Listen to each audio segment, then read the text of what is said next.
Gara-gara petasan anak-anak, 6 kepala keluarga kehilangan rumah. Begini kronologinya.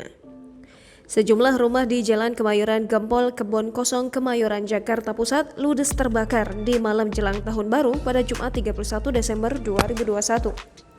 Sejumlah rumah tersebut terbakar karena petasan. Peristiwa itu terjadi sekitar pukul 21.00 waktu Indonesia Barat. Sebanyak 6 kepala keluarga yang terdiri dari 30 jiwa terpaksa kehilangan tempat tinggal. Anggota Humas Dinas Penanggulangan Kebakaran dan Penyelamatan DKI Jakarta, Mulat, mengatakan kebakaran dipicu oleh petasan yang dimainkan kelompok anak di kawasan tersebut. Sebanyak 15 unit mobil pemadam kebakaran dan 75 personil damkar dikerahkan untuk memadamkan api. Proses pemadaman pun berlangsung cukup lama lantaran lokasi kebakaran yang berada di sekitar pemukiman semi permanen. Tidak ada korban jiwa dalam peristiwa ini, namun kerugian diprediksi mencapai 780 juta rupiah.